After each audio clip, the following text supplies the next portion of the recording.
Hello friends, ನವರಾತ್ರಿಯ 8ನೇ ದಿನ ಮಹಾಗೌರಿನ ಪೂಜಿಸ್ತಾ ಇವತ್ತಿನ ಪಿಕಾಕ್ ಕಲರ್ ಆಗಿರೋದ್ರಿಂದ ನಾವು ನಿಮಗೆ ಪಿಕಾಕ್ ಗ್ರೀನ್ ಕಲರ್ ಅಲ್ಲಿ ಒಂದು ಸ್ಪೆಷಲ್ ಡಿಟಾಕ್ಸಿಫಿಕೇಶನ್ ರೆಸಿಪಿ ತಗೊಂಡ್ಬಂದಿದ್ದೀನಿ. ಉಪವಾಸಕ್ಕೆ ಕೂಡ ಸಖತ್ತಾಗಿರುತ್ತೆ. ಎಣ್ಣೆ ಎಲ್ಲ ದೇಹಕ್ಕೂ ಶಕ್ತಿ ಕೊಡುತ್ತೆ. ಒಂದ್ಸತಿ ಟ್ರೈ ಮಾಡಿ ಹೇಗೆ ಮಾಡೋದಂತ ನೋಡೋಣ ಬನ್ನಿ. ಅದಕ್ಕಿಂತ ಮುಂಚೆ ನಿಮಗೆಲ್ಲರಿಗೂ ನನ್ನ ಚಾನಲ್ ಝೀರೋ ಆಯಿಲ್ ಕುಕಿಂಗಿಗೆ ಸ್ವಾಗತ. ಮತ್ತೆ ಯಾರೆಲ್ಲ ಫಸ್ಟ್ ಟೈಮ್ ನನ್ನ ಚಾನಲ್ನ ನೋಡ್ತಾ ಇದ್ದೀರಾ ದಯವಿಟ್ಟು ಸಬ್ಸ್ಕ್ರೈಬ್ ಮಾಡ್ಕೊಳ್ಳಿ, ಕಡೆ ತನಕ ನೋಡಿ. ಬಿಕಾಸ್ ನಾನು ರೆಸಿಪಿಗಿಂತ ಬೆನಿಫಿಟ್ಸ್ ಮೇಲೆ ಜಾಸ್ತಿ ಸ್ಟ್ರೆಸ್ ಮಾಡ್ತೀನಿ.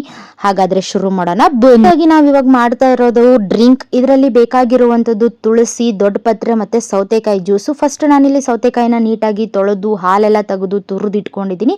ಸೊ ಅದ್ರದ್ದು ರಸ ಮತ್ತೆ ಅದು ಗ್ರೇಟೆಡ್ ಏನಿರುತ್ತಲ್ಲ ಅದನ್ನ ಸಪ್ರೇಟ್ ಮಾಡ್ಕೊಂಡಿದ್ದೀನಿ. ಈ ತರ 1 ಗ್ಲಾಸ್ ಅಷ್ಟು ಜ್ಯೂಸ್ ಬಂದಿದೆ, 1 ಕಪ್ ಅಷ್ಟು ಸೌತೆಕಾಯಿ ಬಂದಿದೆ. ಸೊ ಇನ್ನು ಮಿಕ್ಕಿರೋ ಇಂಗ್ರೀಡಿಯೆಂಟ್ಸ್ಗಳು ಯಾವ್ದಪ್ಪ ಅಂದ್ರೆ ಬೇಯಿಸಿರೋ ಬಟಾಣಿ, ಹಸಿ ತೆಂಗಿನಕಾಯಿ ತುರಿ, ಅದ್ರ ಜೊತೆಗೆ ಸೌತೆಕಾಯಿ ಜ್ಯೂಸು, ತುಳಸಿ ಮತ್ತೆ ದೊಡ್ಡ ಪತ್ರೆ ಎಲೆಗಳನ್ನ ನಾನಿಲ್ಲಿ ಯೂಸ್ ಮಾಡ್ತಾ ಇದ್ದೀನಿ. ಪ್ರತಿಯೊಂದಕ್ಕೂ ಅದರದೇ ಆದಂತ ಒಂದು ಬೆನಿಫಿಷಿಯಲ್ ಔಷಧೀಯ ಗುಣಗಳಿದೆ. ಆಯುರ್ವೇದದಲ್ಲೂ ಕೂಡ ಇವುಗಳ ಹೆಸರು ತುಂಬಾನೇ ಫೇಮಸ್ ಆಗಿದೆ. ಅದಕ್ಕೋಸ್ಕರ ನಾನು ಇವತ್ತು ಕಲರು ಮ್ಯಾಚ್ ಆಗುತ್ತೆ ಮತ್ತೆ ನಮ್ಮ ದೇಹಕ್ಕೆ ಒಳ್ಳೆ ಬೆನಿಫಿಟ್ ಕೂಡ ಸಿಗುತ್ತೆ ಅಂತ ಹೇಳ್ಬಿಟ್ಟು ಇದನ್ನ ಸ್ಟಾರ್ಟ್ ಮಾಡ್ಕೊಂಡಿದ್ದೀನಿ. ಸೊ ಫಸ್ಟಿಗೆ ಏನ್ ಮಾಡೋಣ, ಒಂದು ಮಿಕ್ಸರ್ ಜಾರ್ ತಗೊಂಡು ಅದರಲ್ಲಿ ನಾನು 5 ದೊಡ್ಡ ಪತ್ರೆ ಎಲೆಗಳನ್ನ ತಗೊಂಡು ಚಿಕ್ಕ ಚಿಕ್ಕದಾಗಿ ಕಟ್ ಮಾಡಿಬಿಟ್ಟು ಅವುಗಳನ್ನ ಏನು ಮಾಡ್ತೀನಿ ಅಂದರೆ ಮಿಕ್ಸಿ ಜಾರ್ಗೆ ನಾನಿಲ್ಲಿ ಹಾಕೊತಾ ಇದ್ದೀನಿ.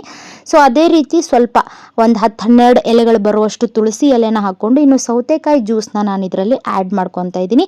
ನೀವು ಈ ಸ್ಟೇಜಲ್ಲೇ ನೀವು ಕಾಳುಮೆಣಸಿನ ಪುಡಿ, ಅರಿಶಿನ, ಉಪ್ಪನ್ನ ಕೂಡ ಹಾಕೋಬಹುದು. ಬಟ್ ಇದನ್ನು ಸ್ವಲ್ಪ ನಾನು ಕಾನ್ಸಂಟ್ರೇಟ್ ಮಾಡ್ಕೊಳ್ತಿರೋದ್ರಿಂದ ಅದನ್ನ ಹಾಕ್ತಾ ಇಲ್ಲ. ಸೊ ಇದಾದ್ಮೇಲೆ ಇದನ್ನ ಏನು ಮಾಡ್ತೀನಿ ಅಂದರೆ ನಾನು ಫಿಲ್ಟರ್ ಮಾಡ್ತೀನಿ. ಬಿಕಾಸ್ ನನ್ನ ಮಕ್ಕಳಿಗೂ ಕೂಡ ನಾನು ಇದನ್ನ ಇವತ್ತು ಕೊಡಬೇಕು ಅಂತ ಡಿಸೈಡ್ ಮಾಡಿದ್ದೀನಿ. ಸೊ ಅದಕ್ಕೋಸ್ಕರ ನೀಟಾಗಿ ಅದನ್ನೆಲ್ಲ ಫಿಲ್ಟರ್ ಮಾಡ್ಕೊಂಡ್ಮೇಲೆ ನನಗೆ ಯಾಕೋ ಇದು ತುಂಬಾ ಕಾನ್ಸಂಟ್ರೇಟ್ ಅನ್ಸಕ್ಕೆ ಸ್ಟಾರ್ಟ್ ಆಯಿತು. ಸೊ ಅದಕ್ಕೋಸ್ಕರ ನಾನು ಇಲ್ಲಿ ಏನು ಮಾಡ್ತಾ ಇದ್ದೀನಿ ಅಂದರೆ ಸ್ವಲ್ಪ ನೀರನ್ನು ಆ್ಯಡ್ ಮಾಡಿಕೊಂಡು, ಸೊ ನೀರು ಆ್ಯಡ್ ಮಾಡ್ಕೊಂಡ್ಮೇಲೆ ಅದೇನು ಲಿಕ್ವಿಡ್ ಕನ್ಸಿಸ್ಟೆನ್ಸಿ ಚೇಂಜ್ ಆಗುತ್ತೆ, ಸ್ವಲ್ಪ ಡೈಲ್ಯೂಟ್ ಆಗುತ್ತಲ್ಲ, ಅದಕ್ಕೆ ಅನುಗುಣವಾಗಿ ನಾನಿಲ್ಲಿ ಕಾಳುಮೆಣಸಿನ ಪುಡಿ ಆಗಿರ್ಬೋದು, ಅರಿಶಿನ ಮತ್ತು ಉಪ್ಪನ್ನು ನಾನಿಲ್ಲಿ ಸೇರಿಸಿ ಚೆನ್ನಾಗಿ ಮಿಕ್ಸ್ ಮಾಡ್ತಾ ಇದ್ದೀನಿ. ಸೊ ಇವಾಗ ನಮ್ಮದು ಏನಪ್ಪ ಅಂದರೆ ಒಂದು ಡಿಟಾಕ್ಸ್ ಡ್ರಿಂಕ್ ರೆಡಿ ಆಯಿತು ಅಲ್ವಾ. ಸೊ ಇವಾಗ ನಾವೇನು ಮಾಡೋಣ ಅಂತಂದರೆ ಯಾವ ರೀತಿಯಾದಂಥ ಸಲಾಡ್ ರೆಸಿಪಿನ ಮಾಡೋದು, ಅದರಿಂದ ಏನು ಬೆನಿಫಿಟ್ಸ್ಗಳಿದೆ ಅಂತ ತಿಳ್ಕೊಳ್ಳೋಣ ಬನ್ನಿ. ಸೊ ಫಸ್ಟಿಗೆ ನಾನು ಇಲ್ಲಿ ಏನು ಮಾಡ್ತೀನಿ, 1 ಕಪ್ ಅಷ್ಟು ಸೌತೆಕಾಯಿನ ಚಿಕ್ಕದಾಗಿ ತುರಿದಿಟ್ಕೊಂಡಿದ್ದೀನಿ. ಸೊ ಇದಕ್ಕೆ ಬೇಯಿಸಿರುವಂಥ ಅರ್ಧ ಕಪ್ ಅಷ್ಟು ಬಟಾಣಿನ ನಾನಿಲ್ಲಿ ಆ್ಯಡ್ ಮಾಡ್ಕೊತಾ ಇದ್ದೀನಿ. ಸೊ ಒಂದು 3-4 ಚಮಚದಷ್ಟು ಹಸಿ ತೆಂಗಿನಕಾಯಿ ತುರಿನ ಆ್ಯಡ್ ಮಾಡ್ಕೊತಾ ಇದ್ದೀನಿ.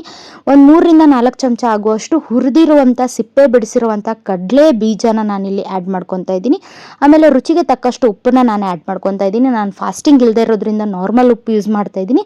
ಸೊ ಫಾಸ್ಟಿಂಗ್ ಇರೋರು ಫಾಸ್ಟಿಂಗ್ ರಿಲೇಟೆಡ್ ಉಪ್ಪನ್ನ ಕೂಡ ನೀವು ಇದನ್ನ ಯೂಸ್ ಮಾಡ್ಕೋಬಹುದು. ಸ್ವಲ್ಪ ಇಲ್ಲಿ ಕಾಳು ಮೆಣಸಿನ ಪುಡಿನ ಹಾಕೊತಾ ಇದ್ದೀನಿ. ಸೊ ಮಿಕ್ಸಿಂಗ್ಗೋಸ್ಕರ ನಾನಿಲ್ಲಿ ಬೌಲ್ನ ಚೇಂಜ್ ಮಾಡಿಕೊಂಡು ನೀಟಾಗಿ ಇದನ್ನ ಮಿಕ್ಸ್ ಮಾಡ್ತಾ ಇದ್ದೀನಿ. ಈ ಕಂಪ್ಲೀಟ್ ಸಲಾಡ್ ಬಂದ್ಬಿಟ್ಟು ಪ್ರೋಟೀನ್, ಫೈಬರ್ ಮತ್ತೆ ಒಳ್ಳೆ ಕೊಬ್ಬಿನಾಂಶದಿಂದ ತುಂಬಿರುತ್ತೆ.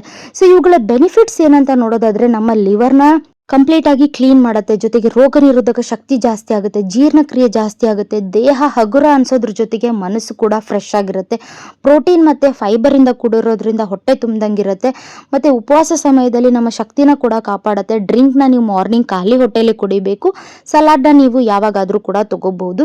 ಕಾಂತಿಗೆ ತುಂಬಾನೇ ಇಂಪಾರ್ಟೆಂಟ್ ಆಗಿರುತ್ತೆ. ಅಷ್ಟೇ ಅಲ್ಲದೆ ಎಣ್ಣೆ ಇಲ್ದಿರೋದ್ರಿಂದ ಸಖತ್ ಹೆಲ್ದಿ ಆಗಿರುತ್ತೆ. ಸೊ ಈ ಪಿಕಾಕ್ ಗ್ರೀನ್ ರೆಸಿಪಿನ ನೀವು ಒಂದ್ಸತಿ ಟ್ರೈ ಮಾಡ್ತೀರಲ್ಲ, ಹಾಗಿದ್ರೆ ವಿಡಿಯೋನ ಲೈಕ್ ಮಾಡೋದು, ಶೇರ್ ಮಾಡೋದನ್ನ ಮರೆಯಕ್ಕೆ ಹೋಗ್ಬೇಡಿ. ನನ್ನ ಎಲ್ಲ ಡಿಟಾಕ್ಸಿಫಿಕೇಶನ್ ರೆಸಿಪಿಗಳನ್ನ ನೋಡಿ ನಾಳೆ ಮತ್ತೊಂದು ರೆಸಿಪಿಯೊಂದಿಗೆ ಬರ್ತೀನಿ. Bye, love you all.